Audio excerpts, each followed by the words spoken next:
Hello, everyone. Welcome to Laugh and Learn. We hope you had a great week. It is Monday. We are starting off this show with a shebang bang. We appreciate you guys joining in. What's a shebang bang? Yeah, with a shebang bang. And we want you guys to chime in because the conversation may go a little left today. I'm going to try to keep it light, but some things you just can't make light of. So we're going to just talk about it. Where's our Nick? Is our Nick here? Let's bring him on. Because we had a very interesting week. What happened this past week? Oh, this past week, I got my name. Did I talk about that last Monday? Or was that last Monday that happened? What? Did I? Oh, that was last Monday after Laugh and Learn. Did I get my name on the wall? Oh, no, you didn't talk about it. Oh, I did. You went to go do that after, so talk about it. So, Tell the hello, people. Nicholas. Good afternoon. How you two doing? We're Good. great. How are you? I was inducted into. Well, I don't know. There's a documentary coming out for Okay. I the think Comedy that's a good word. Store. Inducted. Yeah. go Yeah, ahead. I was inducted into the Wall of Fame. There we go. At the Comedy Store, so my name is among so many legends, and I feel great about that. Thank you, Guy Torrey, for making that happen, and Reginald Hudlin of the Hudlin Brothers Boomerang House Party. He was the director of that. We had a great time. Lunell, so many legends were there. Affion Crockett, Cedric the Entertainer, Guy Torrey, Joe Torrey, Kim Whitley, just so many, Myra J. So thank you for making me a part of that.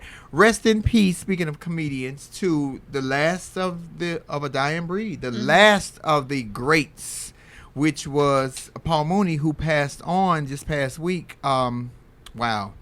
And I did an interview with Tasha K the day before he passed, and we had just talked about Paul Mooney. She asked me who I admire, and I told her the story of how I met him and who he was and what he said to me. But I'll tell you guys that later, or y'all watch Tasha K's interview when she drops it. I think it's Thursday. Yeah. So, yeah, Paul Mooney was the last of that era of the George Carlins and the Dick Gregory's and the Richard Pryor's Red and Fox. Red Foxes and LaWanda Page and so many others. So, yeah, they're having a memorial for him this Thursday. I'll be there. They're having a tribute. Mm-hmm.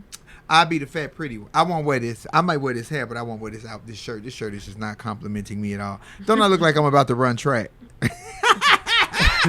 Hi, Nick. How was your Plain week? though, serious. My week was good. Two things though you just mentioned. I want you to kind of expound on those if you would. For those who don't know, why was it so important to be included amongst these other comedians at the recognition? Why was that so important to you? We all played a part in a night at the Comedy Union. Good God, at the Comedy Store on Tuesday night called Fat Tuesdays that used to be hosted by Guy Torrey. And a lot of black comedians or other comedians could not get on the main stage in the belly room at the Comedy Store. So they created a night called Fat Tuesdays, and it was for everyone. It was for blacks and Latino, and I was an anomaly. But Guy gave me a couple of opportunities. I actually met Kevin Hart there and worked with him on the show there. And they inducted me into that, and they asked me my story and how it went down, and it was great. It was dope. So for all the beatings that I took in the comedy world that you guys will never know about because I was abused, not abused physically, but the name calling and the ostracization and all that, baby, all them no's, I got that one yes. Y'all can go to hell because that one yes felt better than all y'all knows. Come on. I just wanted y'all to know that. We had to share part of history.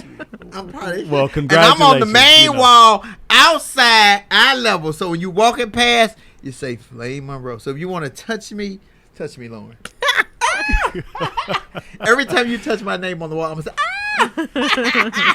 I just want to say congratulations. I feel like Flame. I've just watched this journey for so long. I remember seeing you perform in places that smell more like fried chicken than anything else, and so I know that the struggle is real. You have worked the circuit. You have worked your way there. None of it has been given to you. So congratulations. I was a grave digger. Thank you.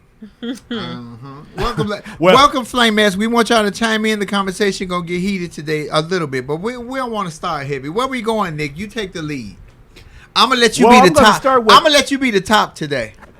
Lord. And I'm going to start with how the feedback we got from this past week. People said, Nick, we need to see you in studio more often. And I got a lot of compliments on my Black Effect hat. So I will be wearing that every time from now on, since everybody said I looked better in the hat. Did y'all catch what he said? Did y'all read between lines? He'll be wearing the hat every time. He didn't say he was going to be in the studio every week. Okay, I just want to make sure y'all heard that because ain't nothing wrong. Ain't shit wrong with me. I just look like this. I'm just saying I haven't gotten my hat yet. So yeah, we haven't got. I haven't got my hat yet. yes. So I don't know let me about tell y'all you the dirt on the this. sweatshirts because we got some Black Effect sweatshirts. Nicholas ordered one for me and one for Lauren. He ordered mine too big and hers too small. Please don't ask a man for a woman's size. For anything. Yeah. Don't ask a man for a woman's size Black Effect Network. Oh my God! Don't do that. Yeah, because I truly thought that was perfect. Let me go ahead and just start jump right on in here. I want to remind let's everybody- switch the wanna subject. start off- Jesus, fix it. I want to jump in there. One of the criticisms we've been talking about with the Biden administration, many have been saying he had not been doing enough for African Americans, for people of color. They want to see more. They want to see more. Wine, right? Well, Joe Biden has said, you know what? Guess what? I have been. I think that there's something to be said for quiet diplomacy. Like, I think that we're so used to a former administration that needed to beat the chest and bang the walls to let you know everything that they were doing. And it seems like Joe Biden has been doing the work and worrying less about the praise or acknowledgement from those in the peanut gallery. Joe Biden just passed, moving forward with support for minority farmers. There are a number of black farmers who have had their land stolen or have been in deep financial debt because of just systemic issues that have kept them from being economically viable. So many black farms have been underwater financially, and families have struggled or have fallen out of the business after having this land or this business for generations. Well, the Biden administration just went ahead with a windfall. The government is offering to pay off more than $200,000 farm loans to different African American and indigenous farmers who have been systemically, disproportionately affected by policies in the United States, either by having their land seized or have not had the same economic opportunities as some white farmers. And it's just one of the little things that he felt needed to be done to try to right a wrong, a type of reparations. And I just thought that we should acknowledge the fact that there are several black farmers who will benefit from this. What you got to say, Lauren? I hear you, Nicholas, and let me tell you how I feel about the situation. Because, like I said, give Biden a chance. We can't expect him to work a miracle in a damn month. Y'all asked want a miracle in a month. I'm glad he's reached out to do something. I appreciate that. I'm Team Biden. I'm giving him a chance. I'm not giving him a pass. I'm giving him a chance. Yeah, I'm all for giving Biden and this administration a chance. I voted for Joe Biden. I think the problem that we run into, because similarly the same thing that happened this week, is there was a huge bill that was passed on anti-Asian hate. And I think that's where the problem comes in. I'm going to play devil's advocate here, because that bill was passed in a matter of like 2 months from when the incidents happened around, people attacking those of the Asian community, to something getting passed in the Senate. But then, like I read today, that, for instance, the George Floyd bill that was supposed to be passed on May 25th is not going to happen.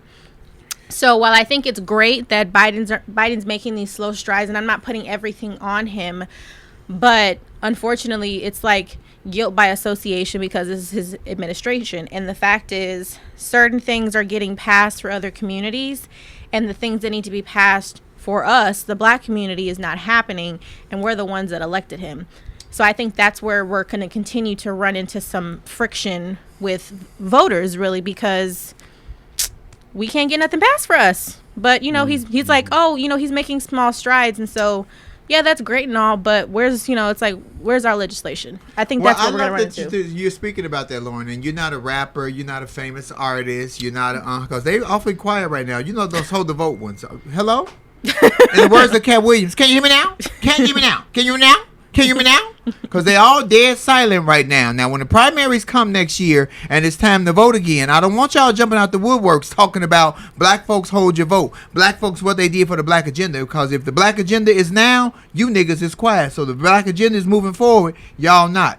If you ain't talking about it now, we don't want to hear it later. There's an old fable that me and Miss Rosetta love very much. If you didn't help me bake the bread, don't be here to help me eat it. I'm gathering the ingredients right now, the yeast and the flour and the sugar and the salt and the oven and all that. If you niggas ain't saying shit now, and I'm talking to you, and you know who I'm talking to because you know who you were that came out the woodworks telling us to hold our vote. Imagine if we had held our vote, the situation that we would be in right now, where they telling us what I'm looking at. You ain't telling me I seen. I got my good glasses on, but you tell me on January the 6th that was a tourist attraction. Nigga, if you don't knock it off, and I'm talking to the white boy, nigga, if you don't knock it off. Yeah, that's just, I mean, and like I said, I'm playing devil's advocate here. And like, I'm not blaming Joe. I'm not putting Joe Biden specifically at fault for this.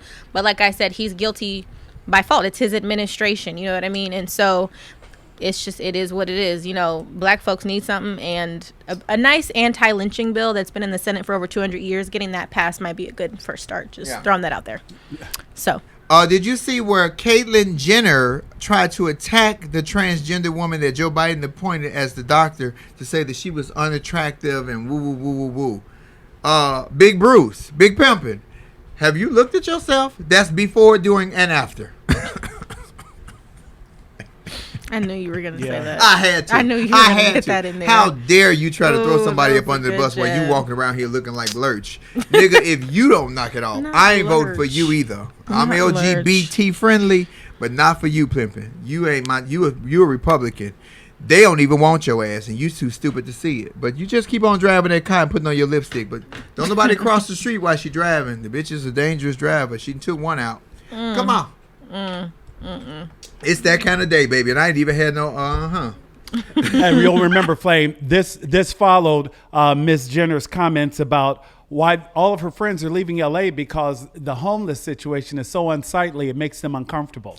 So no, they leaving LA because she got a driver's license. That's why they leaving LA, because they gave Caitlyn a driver's license, and she will run your ass over and kill you. It ain't like she ain't did it before. I ain't saying nothing that ain't happened before. So, you know, y'all get mad and be angry. Oh, Flame, you're this. I'm saying what the fuck is the truth. When my truths come out, I'm going to be like, I surely did. I do think that that's a good point, though, Nick, because that's actually something that, like, my dad is dealing with being on the fire department. You got all of these, like, posh-nosh, like, you know, white people, I'm just call it as what it is, in these different areas that are complaining about the homelessness situation and saying that they're invading their neighborhoods. And it's baffling to me because it's like, well, what are you guys going to do about it? They're homeless for a reason. It's not their fault. So I just think that that's something else that needs to be addressed. We have a homeless epidemic in California for sure. Because we got good weather. And Flame was mentioning, just so people know what we're talking about, Flame was talking about specifically referencing Dr. Rachel Levine, who Caitlyn Jenner kind of made an ugly transphobic remark about her not being an attractive woman. So real talk. If we gonna do it, you know, I'm gonna do it all the way. I'm gonna be fair on both sides. What's her name? Dr. Rachel Levine or Levine. Oh, now she may be smart as a whip, but she definitely looked like the Quaker Oats box bitch when we was growing up. You remember the man on Quaker Oats bitch? She definitely get now. But that don't mean she. Bruce, you don't get a pass to say it.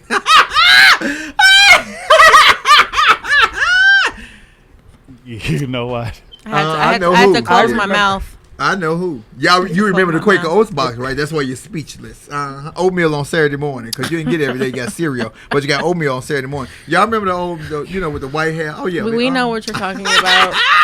Come on, Dick. Where we at?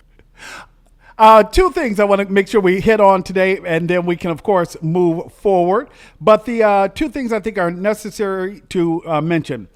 The guards in the Epstein situation, I don't know if you all saw this, but they both took plea deals where they will be able to avoid jail time. And I'm specifically talking about, if you'll remember, Epstein, who was found dead by suicide in his cell. Allegedly. Yeah, I got to agree with that one. Allegedly.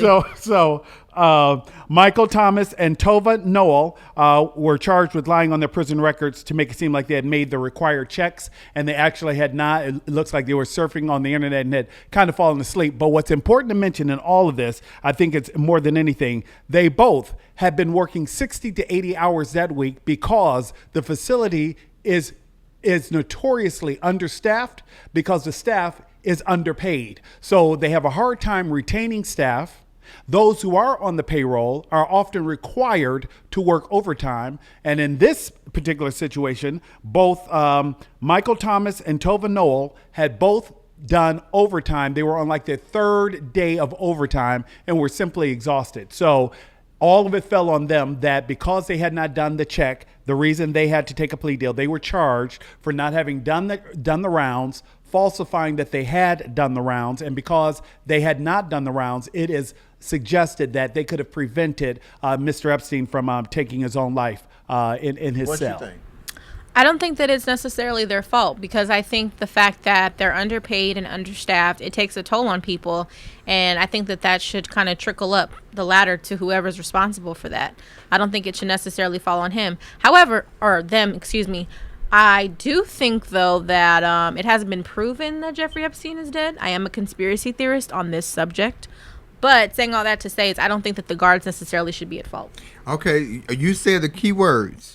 They were underpaid and they had worked 40 to 60 hours a week. If you underpaid me and I'm working from hand to mouth, from paycheck to paycheck, but then I get an email from a strange, random, whatever, we're going to give you $100,000 to go to an extra 30 minutes of lunch while this thing happens. Guess what I'm taking? The 100,000. They already agreed to the plea deal. They're not going to do jail time. The money is probably somewhere sitting up, because I'm going to say what I said. That nigga ain't dead. He had way too much money, and 2 days before his alleged suicide, he transferred the money to somebody else. Everybody was paid off. I believe, my conspiracy theory, that had he been dead, I know they got Ghislaine Maxwell, but he sent that information, and he held the keys to the city. He knew where the bodies was buried. He sent that information to somebody that nobody else knew about, that he knew, loved, and trusted. If ever have anything, and with the note that if anything happens in my demise, release this. Has it been released? That nigga is in a cave with an underage girl. Both officers were guarding Epstein and were working overtime because of staffing shortages. One of the guards, who did not primarily work as a correctional officer, was working a fifth straight day of overtime. The other guard was working mandatory overtime, meaning a second 8-hour shift in the single day. But Nick, don't you smell that? You smell that lie up under that? So this is a man who everybody in the country, he could bring down billions of lots of people. He could bring down dynasties because of all the information he had. Y'all put him in a place that's understaffed. Hear this. It's understaffed. They working overtime. He should have been like they had in Scandal. He should have been in a room where you could see everything he's doing 24 hours a day. That was all a conspiracy to me. Why would y'all send him there when it's a lie to me? I smell it. But you know what? Even in Scandal, Candy Alexander got away. Wasn't that what's her name's mother? That's different. She was secretly an op. It's different. She was an op. They put him in a place where they knew he was going to be able to get away. It was, to me, I think the whole thing was a setup. Well, technically, that's supposed to be one of the most secure facilities, right? That's understaffed and overworked. Yeah. Yeah, well, Flame, I'm just telling you. I'm listening to what you tell me, what you're reading. I know you're reading it, but I'm listening and I'm reading between the lines as you saying it. Right. I just think that I do think that things like this feed into the ideas of conspiracies because it leaves so many questions unanswered. How this man had he not had a pattern of seemingly escaping justice time and time again, that prosecutor in Florida who kind of turned his back and let Epstein get away with things that normal people would not have gotten away with, it does indeed cause one to question how voracious they were. Oh, wait a minute. Is that the same facility that El Chapo escaped from? Oh, good question. I don't know. That I don't know. Yeah. No. That I don't know. But I'm just saying, I don't know if there's any such thing as a secure facility. Because, remember, Alcatraz was, the most secure thing ever in life, right? And 6 people escaped, and it's on a freaking island. So, is anything actually secure is really the question these days. So, I mean, it is what it is. I want to just touch on something we kind of we breached on earlier, and then I will cede the floor because I know there's a lot you all want to cover as well. But we were talking about the police reform bill, and one of the things that popped out at me, I had this conversation with Flame earlier, and I thought it was important to mention that President Biden his administration is pushing forward this police reform bill. They had hoped to get it done by the anniversary of George Floyd's death. I told Flame this morning, I said, Flame, I cannot believe it's been a year. It just doesn't, it seems like it is, it literally seems like it was more recent than that, right? I say that to say, Maxine Waters was on yesterday, and she talked about how she couldn't care less about a deadline. She said, forget the deadline.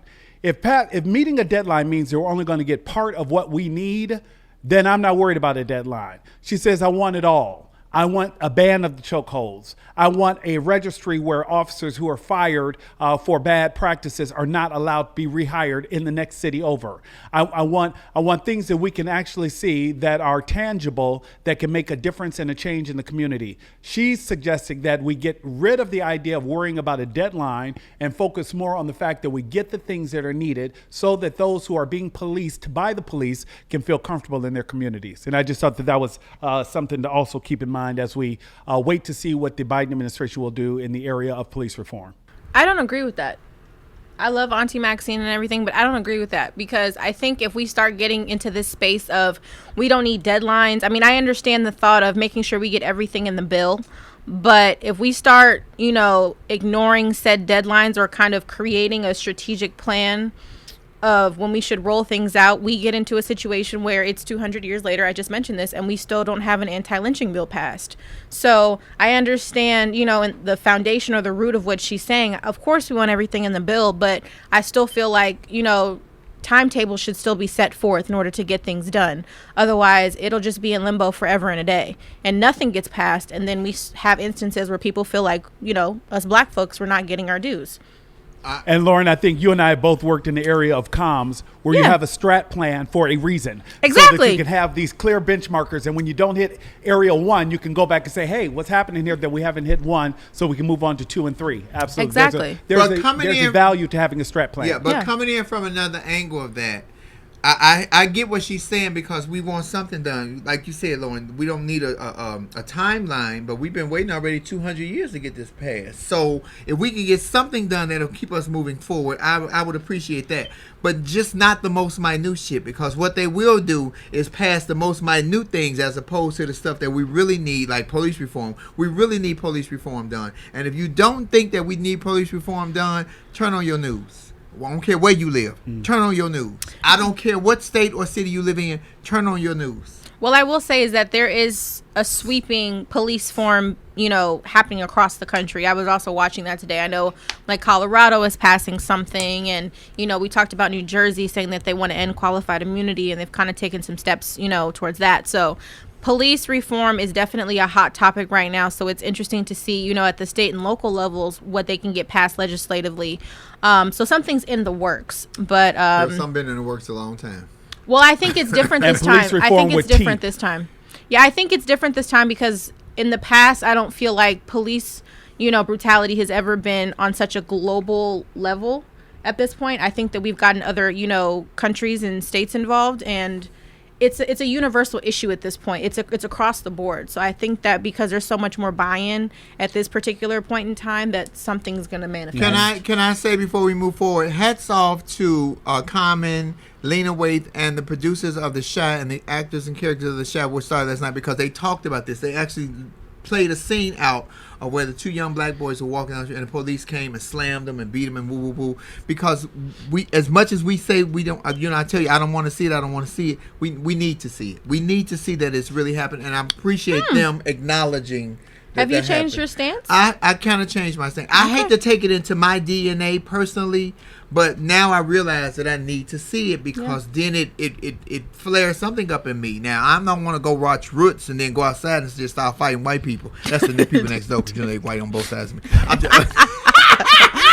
But seeing it makes it not believable, because I believe that it was happening anyway, but it makes it more real to me. Yeah, it makes it real. It makes it real to me. And when I saw that on The Chi, I was like, that could be my son. That could be my daughter. Those could be my nephews. It's scary, but thank you for at least putting it, because that's what Norman Lear used to do in the 70s. He put it in your face. Putting it in your face to make you acknowledge. It makes it real.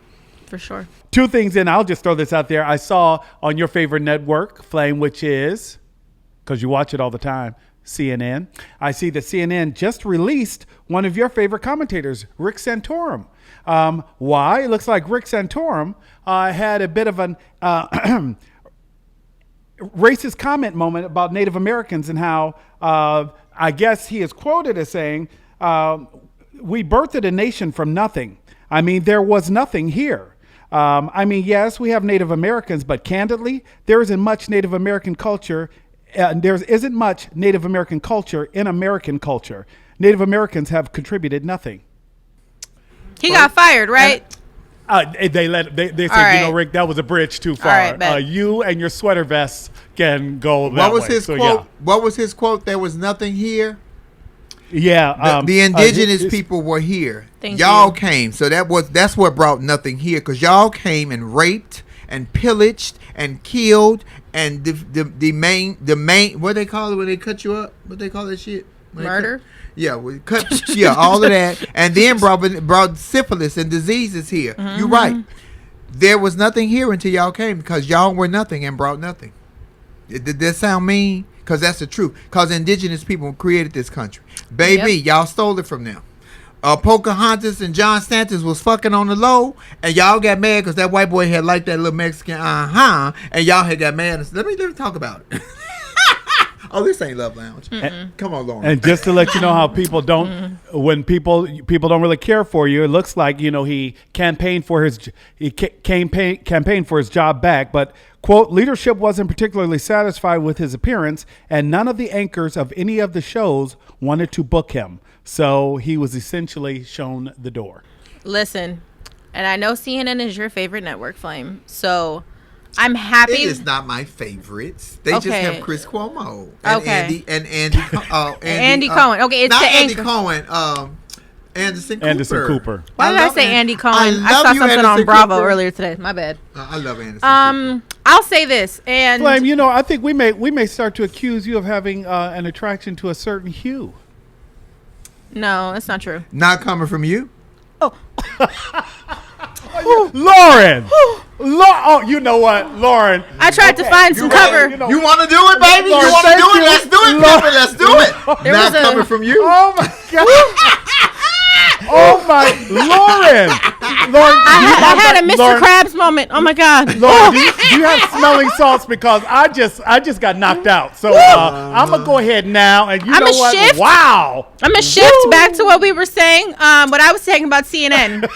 I'm Can you hear me glad. now? I'm glad that they took these steps to do the right thing because I've attended things like NABJ, which is the National Association of Black Journalists, and historically CNN has been voted the most non-diverse network. So to see them kind of Even making with these Abby strides. Phillips? Because they got Abby Phillips. That's new. That's Oh, recent. yeah, she is that's new. that's very recent. So I'm glad to see that they're making sure that they do the right thing. Wait a in minute, these you just said instances. something. What did you say about what is it called? The NABJ, the National NABJ, Association? National let me tell you Association of Black something. Journalists. That was a great segue to what I want to speak about Chicago and Lori Lightfoot, because Lori Lightfoot is under fire right now because she made a statement saying that after her 2-year anniversary as the mayor of the city of Chicago, that she would only speak with black journalists or journalists of color, and they want to hand her ass about that. But let me give you my point on that. Should she have said it? It needed to be said. Maybe she didn't say it the way that they wanted her to say it, but I don't know if there's another way to say it. Here's my thing. Y'all say it. Y'all do it. Why is Lori wrong for saying that she only wants to sit down with black journalists because maybe they will give her a fair shake? Maybe they will print exactly what she said, how she said it, as opposed to making it what you want it to be for sensationalism in the media. I do not fault Lori Lightfoot for that. I know y'all giving her a hard time in Chicago, but y'all voted for her. Give her a chance. Y'all got to remember that she walked into shit. She didn't come into a job that was already laid out and ready for her. She walked into shit after dealing with Rahm Emanuel's foolishness. And y'all want to keep hollering Rahm Emanuel was this and Rahm Emanuel was that. Rahm Emanuel threw up gang signs every time he got on the news media because they got a gang in Chicago called the El Rookins, and they throw up 3 fingers. And Rahm Emanuel only got 3 fingers, so he really can't throw up no 4th one. So he only got 3 fingers. So he was throwing up gang signs on the low. That's called dog whistle. Y'all come up off Mayor Lori Lightfoot. I think it was fair. I personally think it was fair. And they 2 years ago, they just had a big thing on the red carpet where a lot of black artists would not stop and talk to the black media. So now y'all mad because she said she only wants to talk to the black media? Bullshit.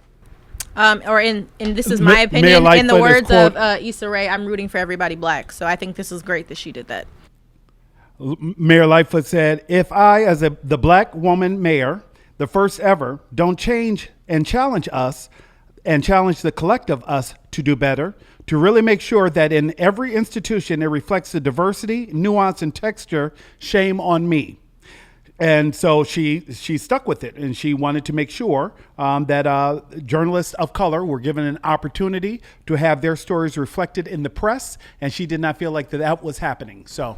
And I think it's important too, though, because even when, we've had like April Ryan on the show, she's talked about how hard it was to be in these spaces and to be a black journalist, and, all the doors she had to kick in and really just stand up for herself. So I applaud Lori Lightfoot for even doing that and giving other black journalists an opportunity to be in these spaces when in a lot of instances those spaces may not be provided to them. She's creating a seat at the table for them. So I say kudos to her. Yeah, and I can just say, having worked in media for years, it's extremely competitive, and to more often than not, when you're on these national stories, and no shade to Jake Tapper and the rest, but Jake Tapper floats into the room. It's one of those things where the focus immediately shifts to the bigger faces that people see all the time. So it's definitely one of those things. It's interesting, and I have to believe that it's a positive step forward to know that journalists of color deserve the same level of access. So, yeah. Speaking of sharks, we got to go there, y'all. So this week was very rough in the news for me because I watched CNN that y'all attacking me about. And they showed, what was his name? Was it Richard? Ronald Green, the murder of Ronald Green, that they clearly said that they told his mom, I'm telling you, and I hadn't seen the video before I seen his mom's testimony. His mom came on and talked about that they had told her that her son was killed in a head-on collision on impact. And then we saw the video come out where they beat this man and where they tortured this man, put his face on the ground, drug him handcuffed with his face to the ground, and then audio said, "Oh, I hope he don't have AIDS because we got his blood everywhere." But they lied to the family, and for 2 years, these guys are still on the force, still working. So in 2 years, what other shit have they done? Because they still on the job. And I'm telling you what I said when they gave us guilty for Derek Chauvin. I said if they give us one, they're going to want 10. Day one, they started 15 minutes after Derek Chauvin's guilty by killing Ma'Khia Bryant. And justifying it. But I think that it's also something that we've said, though, now that we have social media and, ways to actually get these videos of what's happening in the world out there, it's a great thing. But there's so many, black folks that are being murdered by police that we just don't see. And I think more and more these stories are coming up and they're going to come out.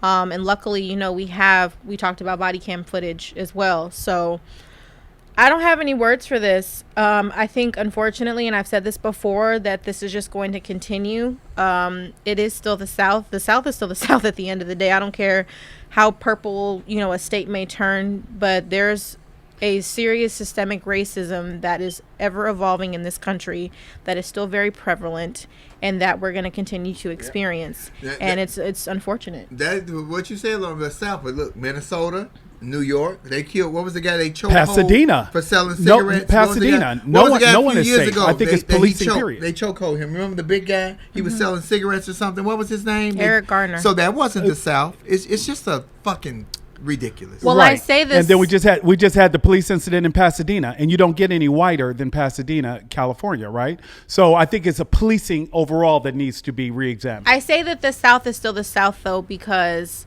there's still a deep-rooted racism that's there. I mean, police brutality is one thing, yes, and I understand that it's specifically targeted towards us. But when I say the South is still the South, I didn't experience what that fear felt like until I went to Atlanta, specifically Savannah. And I had to do my research of Savannah, Georgia was one of the biggest slave ports, in the country. So, and one of the largest Jewish communities too, though. So, Lauren, I think though, go ahead. No, go ahead. Go ahead, Nick. I think two things, though. I think that it's easier to paint the South with that brush because covert racism is better played in California and larger cities like Chicago and New York.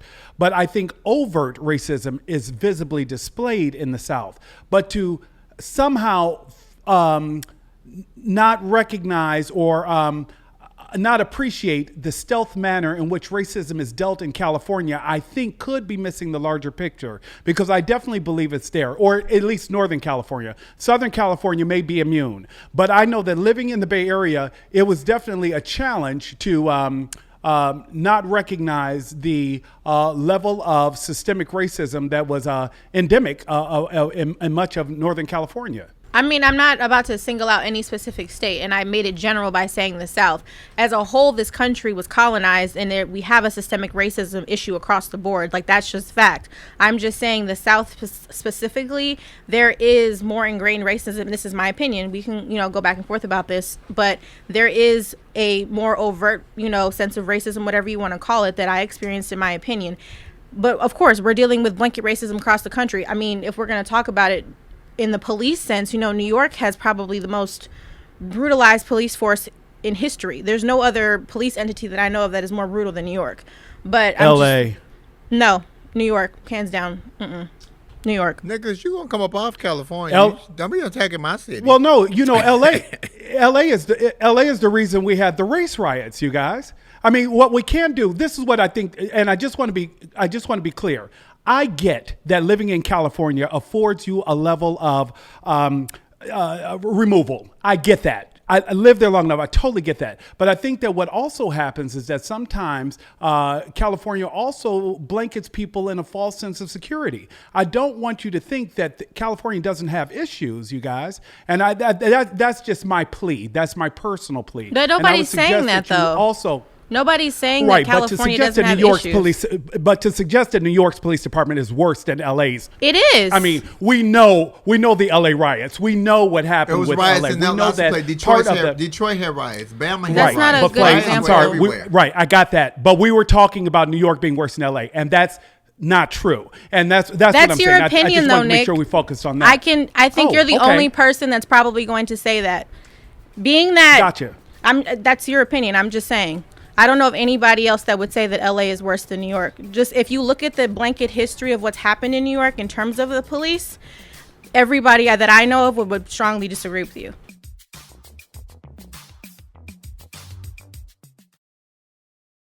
Hi, Bobby. Hi, Bobby. Hi, everyone. Why don't you have on your afro today? I'm feeling afro. Why don't you have your afro on? My afro? I don't know. I could go crazy, I guess. I like yours. Very 70s. Bobby. Yes. Come on, you listening in? What we doing? Where we going? We talking about what you talking about? What you weighing in on, Bobby? By the way, Bobby Clifford is my $10 What we're pimp. talking about, Ronald Green. Yeah. I'm so conflicted about him and why we didn't get more information and the body cams. Where are the 2 body cams from the other 2 officers? And we do have the one officer who was more heavy-handed. The day they told him that he was fired, he all of a sudden got in a 1-car auto vehicle accident and he was killed. So that's under investigation. We have a guy that had 50 hours of suspension and was put back on the job, although now he's under investigation and it's looking like he's going to be fired as well. It's so troubling. Right from the beginning. Why are we just hearing about it? I feel I really don't remember this case 2 years ago. It is said. Did you see his mom speak, Bobby?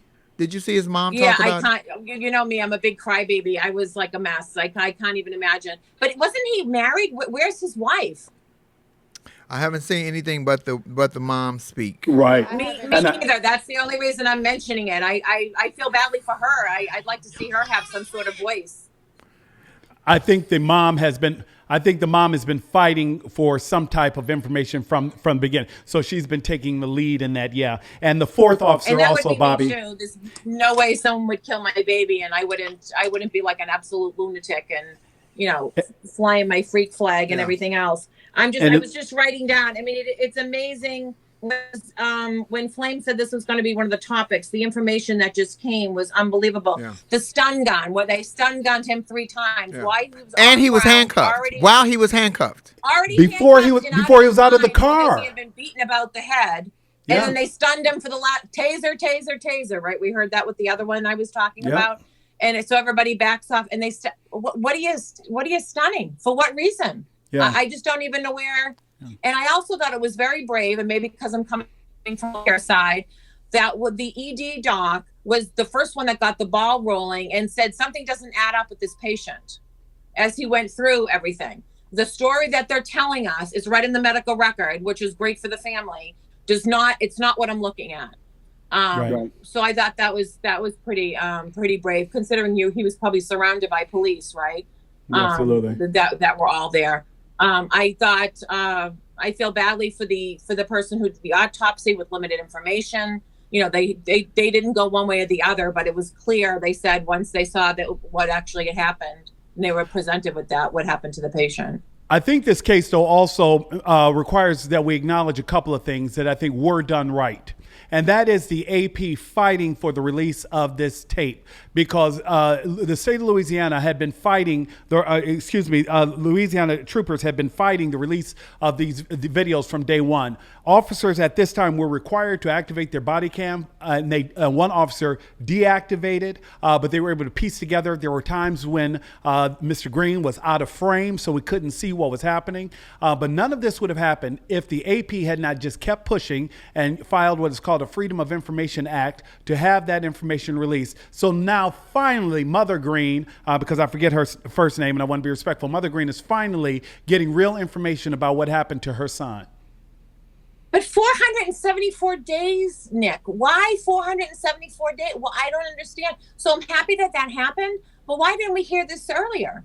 Yeah, a great question. But, again, everything is litigious, right? So AP can only file and push through the courts to get this information. But you have to remember, no, you're 100% right. I'm not blaming them. No, you're 100% right. I just don't know why we're only seeing the footage after all this time. Why it took so long for anybody to even start the investigation. And here we go. They were going to get it. If they could have got away with it, they were going to. They were going to get away with this if they could. Yeah, and I saw reports that the attorney general was in on this, and even the governor tried to cover it up. So it was a whole myriad of folks. So what happens when you don't have a Mother Green in your corner fighting for that truth, who just won't stop, right? Who's the parent who just won't let it go? Well, the police said he died in the crash. Let it go, Mrs. Smith. Nick died in the crash. Let it go. Oh, okay. Well, there's some parents who are just not gonna. Oh, okay. They're gonna fight, and she's clearly one of them.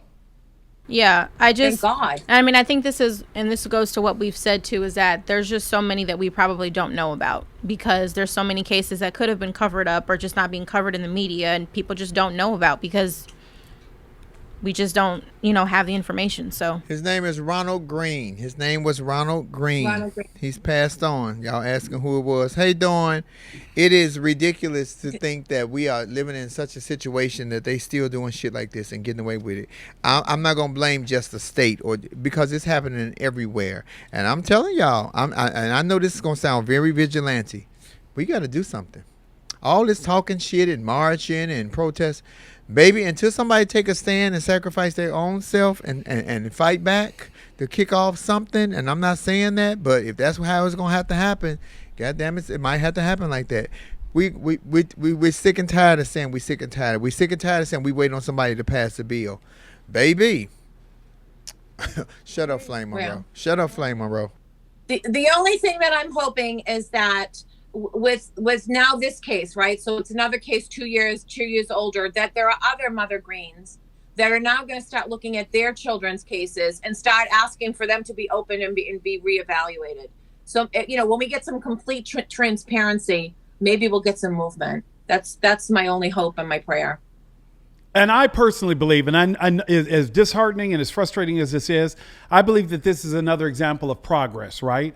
I do believe that 15, 20 years ago, without the advent of cameras and video to expose the truth, I think the best disinfectant is sunlight. So that when you have this information out there, I feel like this is progress that is being made so that people can see. Because unfortunately, I do believe that a large part of the civil rights movement and its success was televising people having hoses and dogs turned on them. When the world is awakened to what is actually happening, people can say, you know what, this is not okay. So as discouraging as this is in 2021, I have hope. And I am inspired by things improving from the way that they were and must have been before we had eyes to actually see what was happening.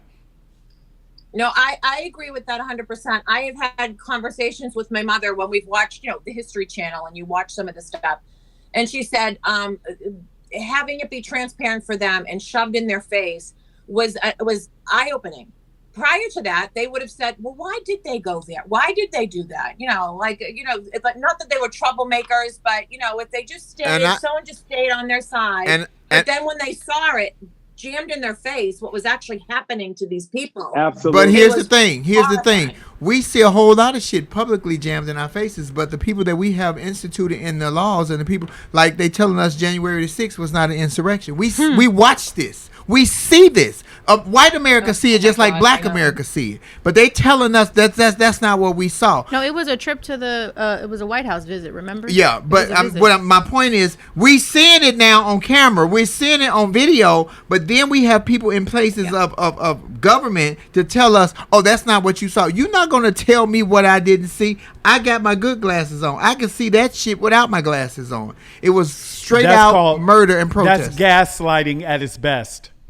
Yeah, it's gaslighting at its best. Absolutely. They want those 5 seats that they potentially could win in the midterms. And that's what they are trying to play down everything as much as they possibly can so that they can win those 5 seats. If they can get those 70% of people who think that the Republicans who think that the election was stolen, and they can twist their minds to think that this was not a bad thing, when you clearly knew it was because you were looking at it. Because a day in the park or a regular day for tourists going in, they're not hanging off the friggin' walls and scaffolding. They didn't bring pepper spray with them, et cetera, et cetera. Yeah. And body paint, painted like the shaman, that happens all the time. Yeah. Oh yeah, they found one guy had like 9 pipe bombs, and they had all kind of, and that's why I keep telling my people. I'm telling my people, y'all worried about a PPP loan and all this illegal shit. Y'all stop buying Gucci and labels and buy you some ammunition. Nearly 140 people were injured and at least 5 people died in connection with the riot. There is also deep concern among Republicans that an independent investigation will focus negative attention on their party as the 2020 midterm elections near. That's 2020. Exactly it. So I've been talking about the midterms. It's coming next year. That's all I keep talking about. Absolutely. Yeah, absolutely. And so when Nancy Pelosi, they passed that they wanted the independent investigation, they're going to fight it tooth and nail because they desperately don't want this brought out to the forefront and more information to come forward. Mm-hmm. And I don't know about you and everybody else that's online today, but have you heard a regular day in the park? Have you heard of 100 and some odd people being injured every single day since January 6th? No, right. It was a very different day. And Bobby, I'm the oldest one here. Please tell me you remember Benghazi, because it never died. They're still after Hillary. They didn't shut the hell up. I would love it. Maria Shriver had posted somebody, and I am blanking on his name. His first name was Bob, and he was in the Senate and he was losing his mind, and he actually brought that up. He was. I'll have to send it to all of you. It was a phenomenal clip about how they didn't and he literally said they didn't shut the hell up about Benghazi. It was dragged from one end to the other, and this is trying to be swept under the rug. It's absolutely disgraceful. Benghazi, that was Hillary, right? That was Hillary Clinton, right? Yes. Yeah. But that's when Hillary. Remember that's when Hillary sat there. That's when they had Hillary under the. That's when they had. Hung her. That's why it's one of the reasons they didn't shut up. I mean, that was the only news story that we heard. I mean, it was one of the pieces I think that brought her down why she didn't win, because they just wouldn't shut up about it. And how many people died with that Benghazi? What was it, 6 or 8? How many people died? 6 or 8? Pandemic. 5 people died. 5 people died. They made. Yeah, did you say 5? I think it was just 5. They held Hillary's feet to the fire for such a long time. But Hillary was so gangster when they had her. She sat there like Lawrence in here with one glass. One of her glasses was fixed and the other one was shattered. That was a black woman move right there all day. That's some black woman shit. Because we ain't going to get shit fixed until we have to. She sat there with her arms folded and she said, what else do you want me to say? It's done. 5 people died on Benghazi. None which were Americans. Were they Americans? But so. 600. How many hundreds of thousands have died right now from the pandemic?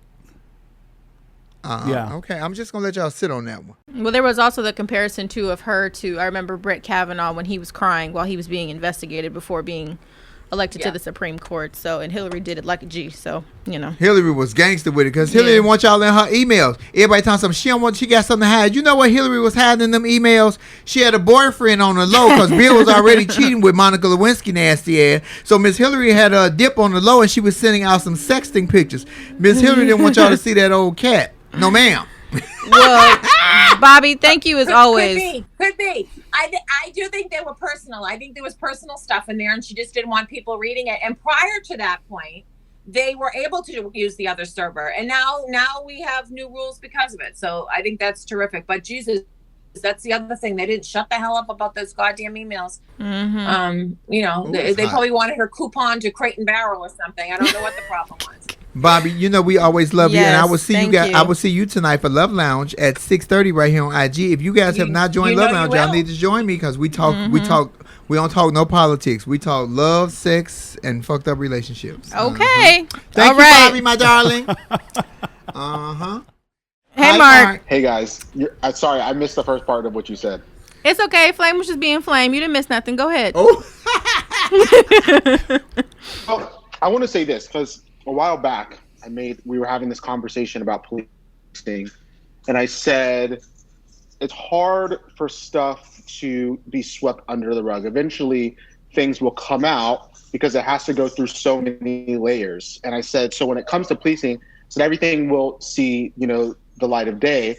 And I am just completely dumbfounded with this Ronald Green case and how deep the cover-up was and how many people were a part of that and how many steps it went through and just sort of the campaign to cover that up. And so now my argument to people, I get Blue Lives Matter and I'm for all of that, but my argument to the people who are just in denial of the reality of policing, where do you go now with your defense? Because this is not fake. This is not a conspiracy. This is facts. So what is your defense now? Who knows what's happening in policing in our country? I mean, it's scary to think about it, but I could only imagine knowing that something happened and I wasn't, I didn't fall for the trick that the police were trying to, tell me about my loved one, and just finding out that he was murdered brutally and that there was a cover-up campaign behind it. I couldn't imagine.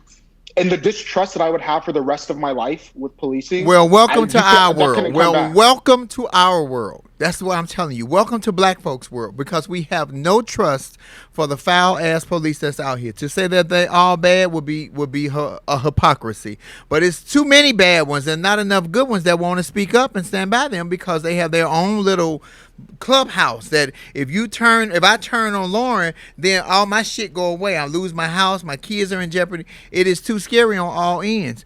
And then you got people who we voted and put in positions of power, congressmen, senators, and all that, telling me what I did not see. I don't have the best eyesight, but God damn it, I saw a murder. I seen a couple of murders in my face. You're not gonna tell me what I didn't see, cause ain't shit wrong with me, and I'm not a weak person. Neither am I a follower. I'm a fucking leader, and a lot of y'all need to find y'all voice, find y'all heart, y'all strength, y'all brain, and y'all courage, and get y'all asses home, cause some of y'all lost. Y'all let people tell you what they saw, and then you believe what they tell you that you saw when you know what you saw. Some of y'all need to get a glass of Kool-Aid from Ghana. Let me just say that. Some of y'all need a glass of Kool-Aid from Ghana. It's called the Jim Jones effect, because some of y'all stupid. Mark, you ruffled a couple feathers with that Blue Lives Matter comment. I'm gonna just let you know up front. Fuck a blue life. Yeah, you Fuck ruffled the some. police. No, my point was I get people. I mean, I think collectively most of us have respect. Now, obviously, there's law enforcement officer. I'm not saying that, but I think we all know someone who's good. So my point is I'm not negating the history and sort of the brutality of policing today. So I don't want anyone to take my words the wrong way, but it was more so is now your defense can't be, oh, well, that doesn't happen, this as often as we think it is. It's like, we don't really know. This was covered up so well for 2 years. We can only imagine what is happening on the daily in this country. And this is one story. That's one story. Yeah, exactly. One story. Right. Correct. And so, this goes back to what I said. There needs to be separate entity that is reviewing specific cases, but every department needs to have somebody there, some sort of counsel, independent counsel, someone who's not elected, someone who's not bought out. I mean, you so I don't know what 24. that looks You like. are so 24. I love No, it. I'm not. No. Listen, because there are. It's not going to work like that, baby. It is, but it's not going to work. The ones that are independent counsel are not. I know what you're saying, baby. Don't you hear the argument? It's been needed to work for 400 years. But hear me when I tell you, Mar, that there are people been put in those positions to overlook it. They put people in those positions to overlook what has happened and know that it is wrong. It's not the integrity. It is, do I want to change my lifestyle? Look at you, Mark. Look how you live. So I'm using you as an example. The way you live, your expensive doll, you wouldn't want that change, because if Bay goes against the grain and Bay loses everything, not to say that you don't have your own money, but then y'all lives change. People don't want to change their living situation. They don't want to change where their children go to school, and they don't want to walk around in fear. So as opposed to them pushing back, they just don't say nothing. And it gets the job done. Or they put people in positions that will do everything that they ask them to do and say. That is the reason we lost Liz Cheney, because Liz Cheney was not playing the game that they wanted her to play. That's why they put that other weak bitch up there. I said it. Yeah, I mean, I do. It's something that seems impossible. I'm not saying that that's a lie. My point is that what's the solution if we can't figure out and get to a point where each department, there is some sort of third-party oversight or something that's reviewing these. I mean, think about this. The medical examiner's report, the physician in the ER said something wasn't right. How did that not... I mean, what was the cover-up with that his mom, yes, she had her doubts of the situation she was told, but still, even something that's in writing, how is that covered up? It seems unrealistic that there could be a third entity that's going to be overseeing this, but that's really our only solution. If not, nothing's going to change. I mean, nothing's going to change. I mean, that's my opinion. The only way is if we truly found a way to get to that point where there was this governing body overseeing this, because, again, I don't know what the solution is. What are you going to do? So I know a lot of comments I see that it's not about youthful innocence. It's not about me being naive. It's the reality that if we don't have that conversation, if we don't get to the point of having that conversation. Do not read those comments. Oh my God. It doesn't bother. No. It doesn't bother me. My point is though, if we don't open up that conversation, then we're not going to change anything. We're going to just be stuck with the status quo. That's all we ever do, though, is talk about shit. That's all we ever do is talk about it. Baby, somebody got to do something. I'm going to tell you what we about to do. We about to come up out this garage. Thank you, Marky Mark. I am burning up. I mean, I'm hot as shit. And I ain't got nothing on, and I'm hot. I want to close on one positive note, again, talking about quiet diplomacy. Last week, we were talking about the conflict in the Middle East. There is right now, at least for a time being, a bit of peace. So to Jericho and his family members that he was talking about who are Palestinian, who are still there, I'm happy that for now, at least, there seems to be a stopping of the destruction and the violence that was happening in the Middle East. So, can you do me a favor, Nick Smith News, please? Can you report that we having that same incident here next week? Can we stop? No more violence, no more shooting, no more killing black people? I would love for you to be able to say that next Monday. I would love for you to be able to say that. I will feel great about having my daughter get her driver's license and driving the car, because then I won't be worried about whether she's speeding or on the phone. I would be worried about her being pulled over by a goddamn police officer that did not see that my daughter was a beautiful young woman. He just saw a black girl. It's so interesting you say that, too. I was just watching a documentary about Sandra Bland, and it broke my heart to see what happened to her. Yeah. But, Nick, on that point, though, that you just made about the ceasefire that's happening, I will say this, opposing... Yeah, exactly. They're talking about a ceasefire, but the violence hasn't ended. I just... First of all, there's so many layers to this. I want to give a shout out to Bernie Sanders and AOC in terms of their objecting to the sale of the $735 million that was given to Israel to have these bombs in the first place. And just on a final note, Joe Biden kind of pissed me off on this front, because when he was saying that, there needed to be some type of resolution for both sides, it literally gave me PTSD to when Donald Trump tried to say that there were fine people on both sides, and when what happened in Charlottesville. Girl, you just said his name. It just just his. It did. Name. Okay, wait a minute. She's shaking the table. Just his that's name how alone, how I took it. I don't like what's happening around this. I think that the U.S. has really honestly assisted Israel in starting a war, and I didn't like what Joe Biden had to say. So that's just what I how said it feel. last week. USA shit starters. Come on, Nick. Oh, well, just going to close with, I do think Palestinians deserve to have peace and stay and have access. So I think that the problem is, when I grew up, Israel was David. Israel has since become Goliath. So the sympathies have started to shift. There was a time when Israel was the one being picked on and bullied, but that's not the case anymore. And I think that we need to recognize that Palestinians deserve to live in peace and not be bombed relentlessly. And that's all I'm saying. And I just think that somewhere in there, we need to find a way to make that happen. And I think that's the problem with narratives, because Israel was never bullied. Israel was always the colonizer. And the fact that that was your original sentiment, Nick, I think goes to what the problem is. That's like people trying to say that Christopher Columbus was bullied when he first got here. Seriously, it is. I think that's the problem with the narrative. It just is, because Israel was never bullied. They were the colonizers. They were. Ladies and gentlemen, this is why Laugh and Learn is what it is, because we learn from each other, learn from you. Nicholas and Lauren has had a day today. I love it. I wish you would have been in the studio, because I would have had my sign up with my swimming suit on. I would have been a bitch walking around saying round one. I want to make sure I'm clear though today. I want to make sure I'm clear. Israel was never a victim, and New York has the worst police force. Honestly, Nick, on the police front, we can agree to disagree, because some people have said that I was right about New York. Some people have said you've been right about New York, about Los Angeles. We can agree to disagree on that. But I said what I said on the Israel front, and I'm sorry. It's just that's the facts. Google, see everybody saying Google 1948, Nick. Google it, and you'll see. That was the year I lost my virginity in 1948.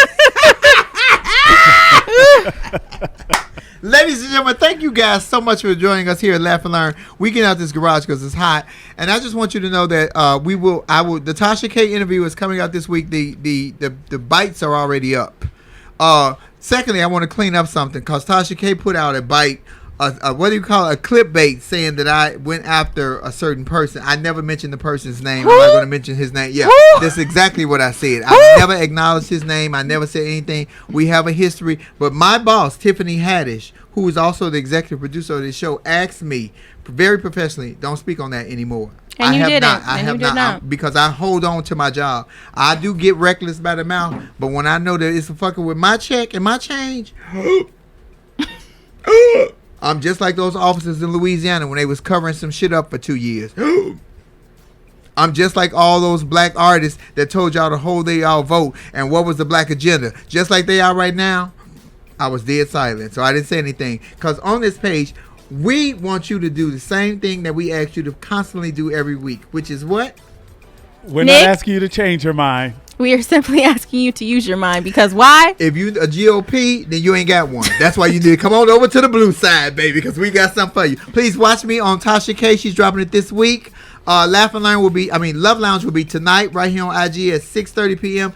You can catch my partner, Nick Smith, on all social media platforms under Nick Smith News. That's one word. You can also catch my other partner, which is right here, Lauren Hogan, eating these oxtails in a minute. But you can watch her on Lauren Armani H on Instagram and Lauren Hogan on YouTube. Mm-hmm. And you can follow me on YouTube, Flame Monroe, and on IG at Monroe Flame, and on Facebook, Marcus Flame Monroe Parker. Do not follow my Twitter page. It's full of smutty porn. I like it, but don't you watch it. Okay, thank you.